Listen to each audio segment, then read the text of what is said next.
Hello students, welcome back. આજના video લેક્ચરની અંદર આપણે સજીવોમાં જોવા મળતા લિંગી પ્રજનન વિશે અભ્યાસ કરીશું.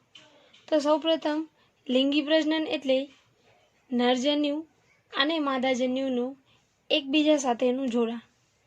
તો નરજન્યુ અને માદાજન્યુ એ એકબીજા સાથે જોડાય અને જે એક કોષનું નિર્માણ કરે છે તેને આપણે યુગ્મનજ તરીકે ઓળખીએ છીએ. અને આ યુગ્મનજમાંથી એક નવો સ્વતંત્ર સજીવ ઉત્પન્ન થાય છે. હવે અહીં એક વસ્તુ ખાસ યાદ રાખવાની છે કે પિતૃદેહ એકકીય હોય કે દ્વિકીય, તેમાંથી ઉત્પન્ન થતા નરજન્યુ અથવા માદાજન્યુ એ હંમેશા એકકીય હોય છે, એટલે કે N રંગસૂત્રો ધરાવતા હોય છે. હવે આ એકકીય નરજન્યુ અને એકકીય માદાજન્યુ આ બંનેના જોડાણ દ્વારા જે યુગ્મનજ ઉત્પન્ન થાય છે તે યુગ્મનજ હંમેશા દ્વિકીય હોય છે. અને ત્યારબાદ આ દ્વિકીય યુગ્મનજમાંથી એક નવો સ્વતંત્ર સજીવ ઉત્પન્ન થાય છે. કોઈ પણ સજીવ જન્મતાની સાથે જ લિંગી પ્રજનન કરી શકે અથવા તો તેની પાસે પ્રજનન ક્ષમતાઓ હોય એવું શક્ય નથી, કારણ કે સજીવોના શરીરની અંદર નિરંતર વૃદ્ધિના વિવિધ તબક્કાઓ ચાલતા રહે છે. કોઈ પણ સજીવનો જન્મ થાય છે ત્યારબાદ તેના શરીરની અંદર વૃદ્ધિના કેટલાક તબક્કાઓ શરૂ થાય છે. હવે વૃદ્ધિનો એવો તબક્કો કે જેના પછી તે સજીવ લિંગી પ્રજનન કરી શકે તેને આપણે જુવેનાઇલ તબક્કા તરીકે ઓળખીએ છીએ. એટલે કે જુવેનાઇલ તબક્કો એટલે એવો તબક્કો કે જેનામાં કોઈ પણ સજીવ એ લિંગી પ્રજનન કરી શકે તે માટેના વિવિધ અંગો અથવા તો તે માટે જરૂરી પ્રજનન તંત્રનો વિકાસ કરે. તો આ તબક્કાને આપણે સામાન્ય રીતે જુવેનાઇલ તબક્કો કહીએ છીએ. અને આ જુવેનાઇલ તબક્કો એ આપણે પ્રાણીઓમાં કહીએ છીએ. અને વનસ્પતિમાં આ તબક્કાને આપણે વાનસ્પતિક તબક્કો તરીકે ઓળખીએ છીએ. તો આ જુવેનાઇલ તબક્કો અથવા તો વાનસ્પતિક તબક્કો એ એવા તબક્કા છે જે તબક્કાના અંત પછી તે સજીવ લિંગી પ્રજનન કરી શકે છે. એટલે આપણે પ્રાણીઓના જીવનકાળને મુખ્યત્વે 3 તબક્કામાં વિભાજિત કરી શકીએ છીએ, જેમાં એક છે જુવેનાઇલ તબક્કો, ત્યારબાદ છે પ્રજનનિક તબક્કો અને ત્યારબાદ છે વૃદ્ધત્વ. વનસ્પતિઓની અંદર પણ આ 3 તબક્કાઓ જોવા મળે છે, પરંતુ વનસ્પતિમાં આપણે જુવેનાઇલ તબક્કાને વાનસ્પતિક તબક્કા તરીકે ઓળખીએ છીએ.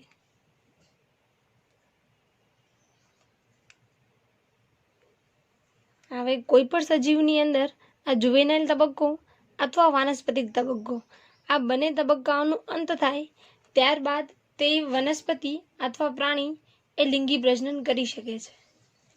તો જો આપણે વનસ્પતિની વાત કરીએ તો વનસ્પતિની અંદર આપણે વાનસ્પતિક તબક્કાનો અંત એ કઈ રીતે ઓળખી શકીએ? તો પુષ્પ સર્જનના પરિણામે. કોઈ પણ વનસ્પતિની અંદર પુષ્પ સર્જન જોવા મળે છે તો તે સૂચવે છે કે તે વનસ્પતિની અંદર વાનસ્પતિક તબક્કો પૂર્ણ છે અને તેનામાં લિંગી પ્રજનન માટેની ક્ષમતાનો વિકાસ પૂર્ણ થઈ ગયો છે. હવે આપણે આસપાસની વનસ્પતિઓનો અભ્યાસ કરીએ તો કેટલીક વનસ્પતિ એવી છે કે જેમાં 12 માસ પુષ્પો જોવા મળે છે. આ ઉપરાંત કેટલીક વનસ્પતિઓની અંદર માત્ર કોઈ ચોક્કસ ઋતુ દરમિયાન જ પુષ્પો જોવા મળે છે, જેમ કે 12માસી. તો તેના પુષ્પો તમને 12 મહિના જોવા મળે છે. પરંતુ લીમડો, આંબો એ એવી વનસ્પતિ છે જેમાં માત્ર ચોક્કસ એક ઋતુ દરમિયાન જ પુષ્પ સર્જન જોવા મળે છે. આ ઉપરાંત બીજી કેટલીક વનસ્પતિઓ છે જે પુષ્પ સર્જનમાં અદમ્ય વિશેષતાઓ ધરાવે છે, જેમાંથી એક છે વાંસ, બાંબુ. તો આ વાંસની પુષ્પ સર્જનની વિશેષતા શું છે? તો આ વાંસ એ પોતાના જીવનકાળ દરમિયાન માત્ર અને માત્ર એક જ વાર પુષ્પ સર્જન કરી શકે છે. સમગ્ર જીવનકાળમાં એક વખત પુષ્પ સર્જન એ 50 થી 100 વર્ષ બાદ જોવા મળે છે. હવે વાંસ છે એ પોતાના જીવનકાળ દરમિયાન એક વખત મોટી માત્રામાં ફળ ઉત્પન્ન કરે છે. હવે ફળ એ લિંગી પ્રજનનના પરિણામ સ્વરૂપ ઉત્પન્ન થતી રચના છે, જેની અંદર તેના બીજ અને બીજની અંદર ભ્રૂણ એ સુરક્ષિત થયેલા હોય છે. તો વાંસ એ તેના સમગ્ર જીવનકાળ દરમિયાન એક જ વખત મોટી માત્રામાં ફળ ઉત્પન્ન કરે છે અને ત્યારબાદ તેનું મૃત્યુ થઈ જાય છે. તો આ વાંસની એક વિશેષતા છે. ત્યારબાદ બીજી વનસ્પતિ છે સ્ટ્રોબિલેન્થસ કેન્થિયાના, જેને સામાન્ય રીતે નીલકુરંજીત પણ કહેવામાં આવે છે. તો આ વનસ્પતિની વિશેષતા છે કે તે 12 વર્ષમાં એક વખત પુષ્પ સર્જન કરે છે. અને આ નીલકરંજી એ સામાન્ય રીતે કેરેલા, કર્ણાટક અને તમિલનાડુના પર્વતીય પ્રદેશની અંદર જોવા મળે છે. અને આ વનસ્પતિમાં જ્યારે પુષ્પસર્જન જોવા મળે છે ત્યારે તે પર્વતોની સપાટીને આવૃત કરે છે અને તે દ્રશ્ય એ ખૂબ જ આકર્ષક લાગે છે. તો આવી રીતે પુષ્પસર્જન એ વનસ્પતિમાં વાનસ્પતિક તબક્કાનો અંત અને લિંગી પ્રજનનની શરૂઆત સૂચવે છે. આ ઉપરાંત હવે આપણે જો પ્રાણીઓની વાત કરીએ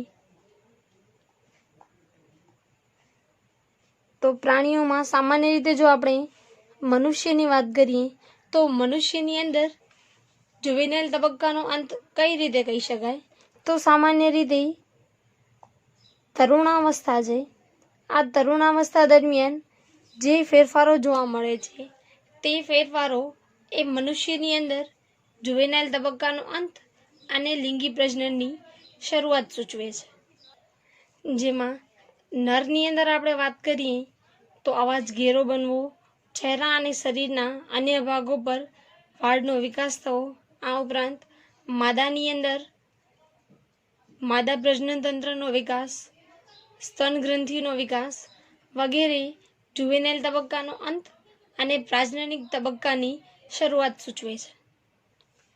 અને આપણે જો પક્ષીઓની વાત કરીએ તો પક્ષીઓ એક ચોક્કસ ઋતુ દરમિયાન ઈંડા મૂકે છે.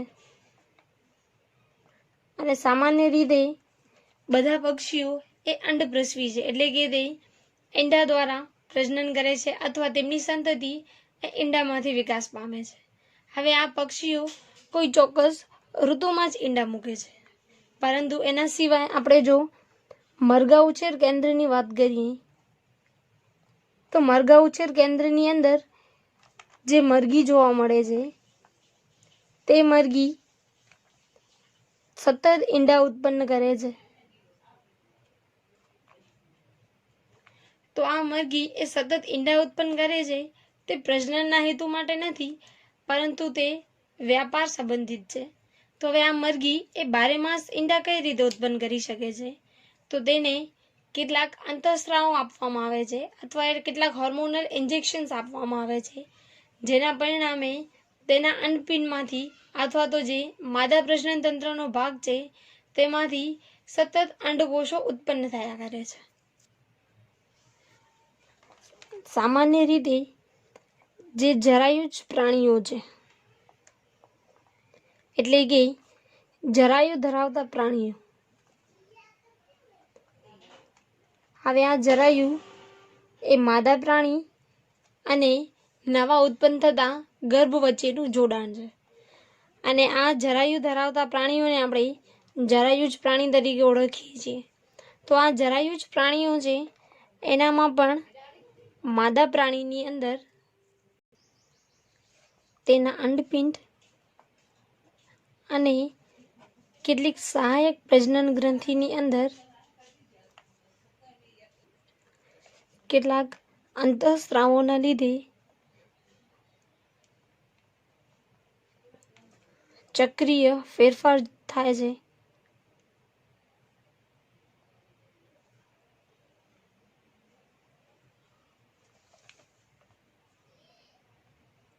અને આ બધા જ ચક્રીય ફેરફાર એ તેના પ્રજનનિક તબક્કા દરમિયાન જોવા મળે છે. હવે આપણે જરાયુજ પ્રાણીને બે ભાગમાં વિભાજિત કરીએ છીએ, જેમાં એક છે નોન પ્રાઇમેટ્સ જરાયુજ પ્રાણીઓ,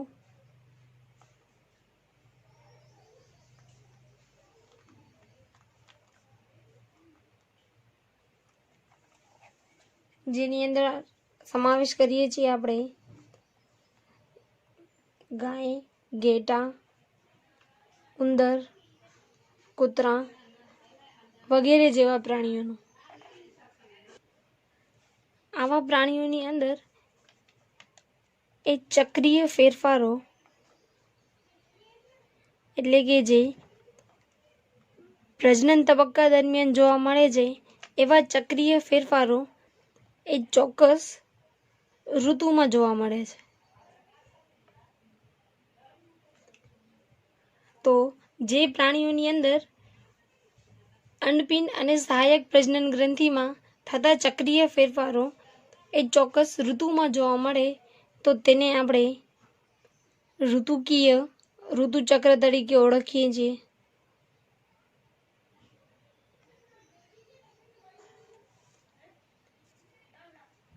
અને આવા પ્રાણીઓ કે જે ઋતુકીય ઋતુચક્ર દર્શાવે છે તેમાં પ્રજનન એ ચોક્કસ ઋતુ દરમિયાન જોવા મળે છે. એટલે આવા પ્રાણીઓને આપણે ઋતુકીય સંવર્ધકો તરીકે ઓળખીએ છીએ.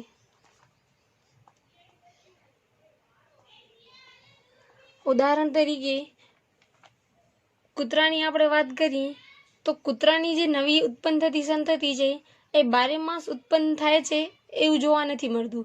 તે માત્ર કોઈ ચોક્કસ એક ઋતુ દરમિયાન જ ઉત્પન્ન થાય છે. એટલે આવા પ્રાણીઓને આપણે ઋતુકીય સંવર્ધકો તરીકે ઓળખીએ છીએ. ત્યારબાદ જરાયુજ પ્રાણીઓનો બીજો પ્રકાર છે પ્રાઇમેટ્સ, જેની અંદર આપણે સમાવેશ કરીએ છીએ વાંદરા, એપ્સ અને મનુષ્યનો. અહીં એપ્સ એ વાંદરા અને મનુષ્ય બંનેને જોડતી એક કડી છે. તો આવા પ્રાણીઓની અંદર એ અંડપિંડની અંદર થતા ચક્રીય ફેરફારો જે માત્ર અને માત્ર પ્રજનન તબક્કા દરમિયાન જ જોવા મળે છે. તો આ ચક્રીય ફેરફારો એ દરેક મહિનામાં જોવા મળે છે. એટલે કે દરેક માસ બાદ આ ચક્રીય ફેરફારો થતા રહે છે. તો આવા પ્રાણીઓની અંદર આવા ઋતુચક્રને આપણે માસિક ઋતુચક્ર તરીકે ઓળખીએ છીએ. અને એવા પ્રાણીઓ કે જે માસિક ઋતુચક્ર દર્શાવે છે તેને આપણે સતત સંવર્ધકો તરીકે ઓળખીએ છીએ. કારણ કે આ પ્રાણીઓ એ 12 મહિના દરમિયાન સંતતિ ઉત્પન્ન કરવાની ક્ષમતા ધરાવે છે. કારણ કે તેની અંદર આ ચક્રીય ફેરફારો એ દરેક મહિનામાં જોવા મળે છે. એટલે કે હવે ટૂંકમાં પ્રાણીઓના જુવેનાઇલ તબક્કાના અંત પછી પ્રજનનિક તબક્કો શરૂ થાય છે અને આ પ્રજનનિક તબક્કાનો અંત થાય છે વૃદ્ધત્વ તબક્કામાં. અને આ વૃદ્ધત્વ તબક્કા પછી કોઈ પણ સજીવનું મૃત્યુ થાય છે અને તેના આ કુદરતી મૃત્યુ બાદ તેનો જીવનકાળ પૂર્ણ ગણાય છે. તો હવે વૃદ્ધત્વ તબક્કો આપણે કઈ રીતે ઓળખી શકીએ? તો તેના કેટલાક ચોક્કસ લક્ષણો છે, જેમાં સૌથી પહેલો છે ચય અને અપચય ક્રિયામાં ઘટાડો.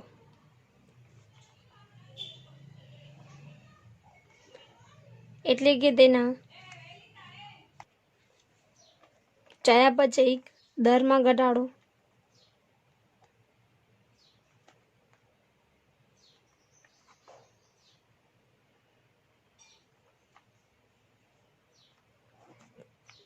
એના પછીનું જે પ્રજનન ક્ષમતા ઓછી થવી અથવા પૂર્ણ થવી. ત્યારબાદ અન્ય કેટલા લક્ષણો, જેમ કે તેનામાં કોષ વિભાજનમાં સતત ઘટાડો થતો જોવા મળે છે, એટલે કે તેની અંદર ઘસારો જોવા મળે છે. તો આ બધા લક્ષણો એ વૃદ્ધત્વ તબક્કાના છે, અને આ વૃદ્ધત્વ તબક્કા બાદ સજીવનું મૃત્યુ થાય છે. આમ તેનું જીવનકાળ પૂર્ણ થાય છે.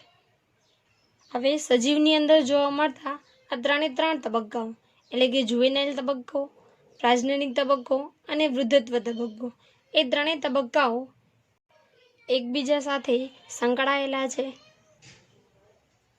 અને આ તબક્કાનું એક તબક્કામાંથી બીજા તબક્કામાં પ્રવેશ કરવા માટે કેટલાક અંતઃસ્ત્રાવો, કેટલાક પર્યાવરણીય પરિબળો એ બંને આંતરક્રિયાઓ કરી અને એક તબક્કામાંથી બીજા તબક્કામાં સજીવનો પ્રવેશ કરાવે છે.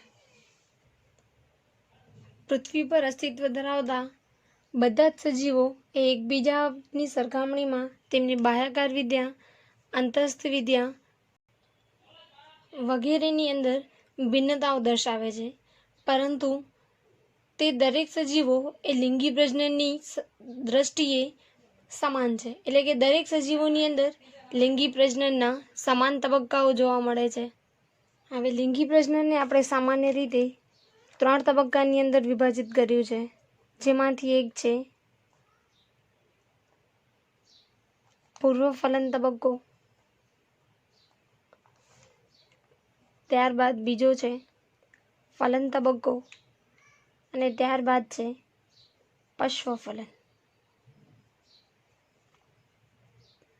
તો પૂર્વ ફલન તબક્કો એટલે કે ફલન પહેલા સજીવોની અંદર કઈ કઈ ક્રિયાઓ થાય છે તે. હવે પૂર્વ ફલન તબક્કાની અંદર આપણે મુખ્યત્વે 2 ઘટનાનો સમાવેશ કરીએ છીએ, જેમાંથી એક છે જન્યુજનન અને બીજું છે જન્યુવહન.